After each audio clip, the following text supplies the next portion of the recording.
Hello again. So basically, I didn't have any more memory in my camera to keep shooting, and so the video got interrupted. But anyways, I'll briefly conclude the family constellation bit here, and then move on to the next two alternative therapies.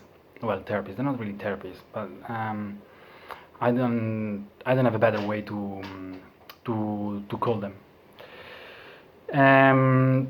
So family constellations, basically, then what happens is that representatives, they feel things. You feel stuff, can be emotion, can be intentions, can be regrets, can be thoughts pertaining to whatever it is that you're representing. And by the facilitator helps things that need to happen to get closure between those representatives, because it helps facilitating. This is what should be happening in the subconscious mind and energy field of the issue holder, but it helps when this is resolved within a family constellation. It is just incredible. So if you try it, you'll know. The other two things, now I don't feel like calling them therapies anymore, but anyway, because alternative therapies could be really anything. I mean, what I do is alternative therapy. It's breakthrough coaching. It's also alternative therapy.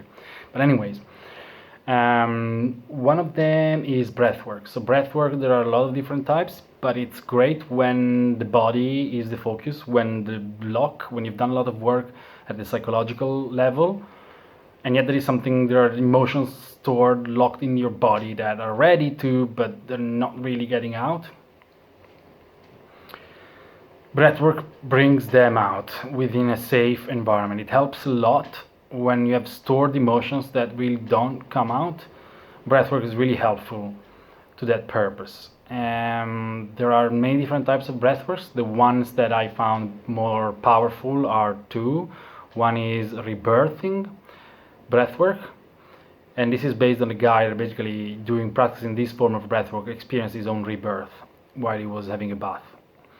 And when trauma is started in the uterus, when trauma started even before birth or very early stage, when we absorb whatever kind of toxic, negative, traumatic pattern, emotion, intention, energy before we were born, or just after we were born, or while we were born, or like a few months after, I think this is extremely helpful because it bypasses your logical mind that will never be able to go get what you need to get to.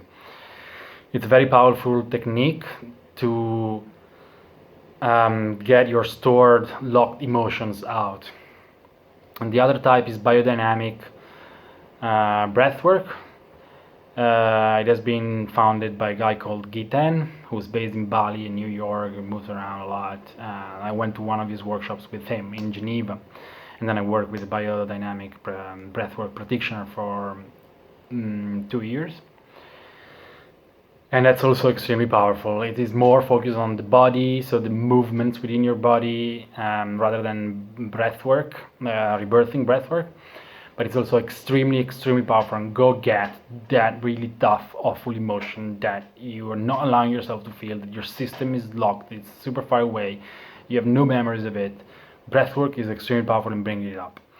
Can be scary, but it's not that scary, at least in my experience. It's can be tough, yes, because but that's why it's extremely powerful and helpful, because you're bringing up the stuff that is not coming out. And once you bring it up, and you are with the practitioner, with the breathwork therapist who helps you, supports you through that process, then the emotion is out, and then you can process it, and you can let it go, and then you can be free, and then it's like a game changer.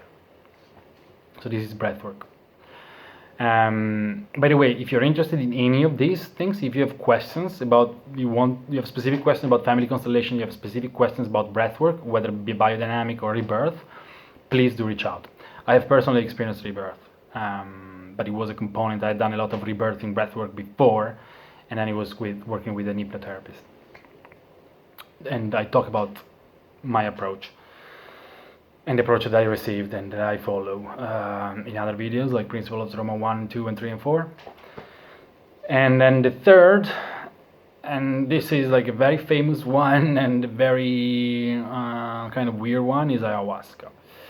Ayahuasca does, I wanted to mention it as something that has an impact, that has an effect. I've done it once. It was the toughest shit I've ever done in my fucking life.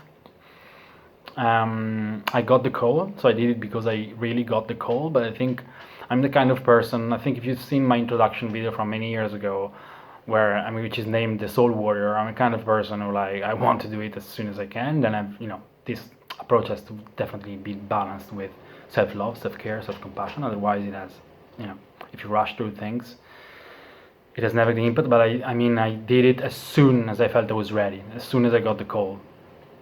And I took 2 doses, and afterwards I found out that most people took only 1, and they were alright. But basically the experience I had, then I spoke with other people, and they said the first time they did it, they had the same experience as me. It was shock, trauma, devastating. They thought they were gonna die, they thought they were gonna go insane, and then they came back, and the next day were fine. So I'm gonna do it again. I'm gonna travel during my travels in Central and South America. I think that would be a good chance for me, because I've spoken with other friends who have done it again, and they all say that after the first time it is much softer, much nicer. And I will let you know. I definitely make a video about that. Although I probably will do that in my other channel, the Exploring and Adventure travel one, but also here. And then bonus ones, these are not really alternative therapies, these are just practices, so they're not really alternative therapies, but they are things that work. Mindfulness, which is super well known, I think in the West, is probably, if you have heard of any of this, you probably have heard of mindfulness. And if you watch my video, 3 practices that you can do at home that really help, I talk a bit more in detail about what mindfulness is for me, what about that worked for me, really worked, and what didn't.